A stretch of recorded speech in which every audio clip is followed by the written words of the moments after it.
Hey April, so I'm about to do my presentation for you, and I just want you to bear in mind that every time I switch the slide, I'm gonna have to click on my phone to refocus on the screen because otherwise it turns all funky white. So just bear with the clicking, but here we go. So my name is Cece Said, and I decided to do my research project on screen time in relation to sleep in teenagers. I really wanted to look at this demographic and study because my sister, who is a teenager herself, I've noticed spends a lot of time on her phone before she goes to bed. And I've also noticed that even me as an adult spends time on my phone before I go to sleep. So what I really wanted to do was look at teenagers in America today and how the impact of screen time is influencing their sleeping habits. So according to Schweitzer, Berchtold, Barnes-Diaz, Acri, and Suris in 2017, they saw that in 2010, 47% of teenagers between 12 and 19 own smartphones, and this has increased to 97% in 2014. So this means that almost all of America's teenagers have smartphones or cell phones that they're able to use before they go to bed. So the combination of poor sleep habits as a result of screen time before bed lead to poor sleep quality, and all kinds of things that just influence the habits that teenagers have today. So I'm gonna first go over the existing literature that I found throughout my project. So I looked at three main points in my literature review. The first is poor sleep quality and quantity in teenagers. So teenagers average about 6 hours a night of sleep per night, which is pretty crappy, and on average they're really supposed to get 8 to 10 hours of sleep. This poor sleep influences their circadian rhythm, and the circadian rhythm is your natural sleep cycle. So when teenagers aren't getting that natural sleep that they're supposed to be getting, it influences the rest of their day. The second point that I looked at in my literature review were the physical symptoms attributed by poor sleep. So daytime sleepiness, middle of the night wake-ups, and sleep deprivation are all very common physical symptoms that teenagers suffer because of these poor sleep habits as a result of screen time. The third thing that I looked at were the depressive symptoms associated with screen time and sleep in teenagers. So these include negative mood states, desiring to be alone, and excessive napping. So it doesn't mean that these teenagers are depressed, it just means that they're showing depressive-like symptoms, which are influencing how they go about their daily lives. So what was the purpose of my study? The purpose of my study was to understand more deeply this time period between when teenagers lay in bed and the time they actually go to sleep. So how much of that time are they spending on screens? So my research question is, does the amount of screen time in bed prior to sleep affect the quality and quantity of sleep in teenagers? And I looked at two hypotheses, or I should say I proposed two hypotheses that I think would be useful to look at within this study. The first one is, a longer amount of screen time prior to sleep would lead to a poorer quantity and quality of sleep at night.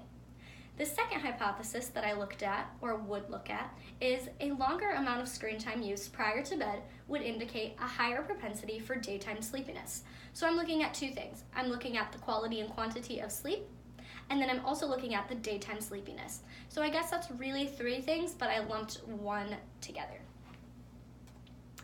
So how am I going to conduct this study? So through my methodology, I have found that I will be doing a quantitative predictive study. This will allow me to collect data, and the data will be easy to replicate throughout future studies. My population and sample include Michigan high schoolers as the population, so I really want to focus on teenage high schoolers in Michigan. However, future studies could project that to the whole of the United States. And I'm specifically looking at Jackson County. So I'm taking 40 high school students from 3 different high schools, from Western High, Northwest High, and Jackson High. These 3 schools allow for a varying demographic because each school has very different types of students, which will give me a very encompassing type of study. And the total sample will be 120 students. Those 40 students, the way that breaks down is I will randomly select through a generator 10 students from each grade. So from 9th, 10th, 11th, and 12th. So that means from each high school, there will be 10, 10, 10, and 10, and then total 40, and then 40 times 3 is 120. So that's how I'm getting my population. And like I said before, it's going to be randomly selected. That way that bias can be reduced. So how am I going to collect the data then? This data will be collected over a 30-day study. I will be using Fitbits that are already funded to track the amount of sleep that students get. So the Fitbit records your heart rate, and when your heart rate slows down, it can indicate that you're sleeping. So the Fitbit will be able to track the sleep, and also during the day, it will be able to track when students are getting sleepy. So whether they get sleepy in class or whether they get sleepy at work, you will know because their heart rate will slow down. Furthermore, I will have students self-report the time in which they laid in bed.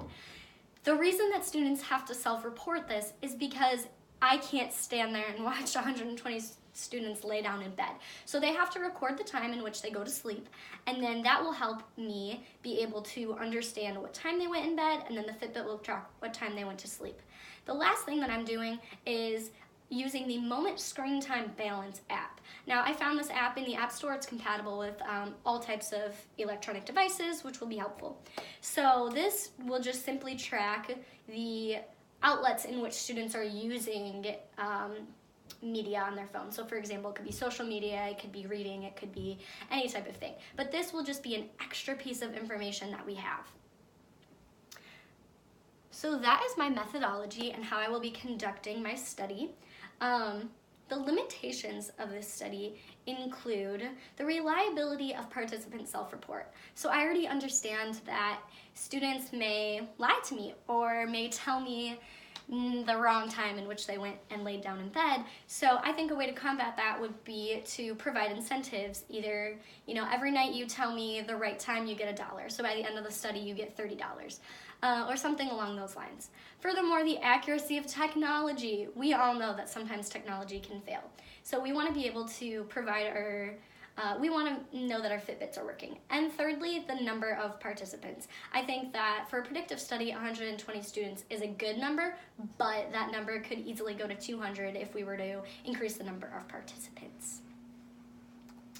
So the handout that I have for you is inspired by Teenage Magazine. So feel free to take this, take about 1 minute to do it, and then I'll be ready to answer questions.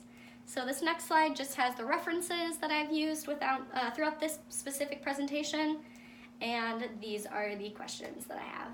So thank you for listening to my presentation, and that's all.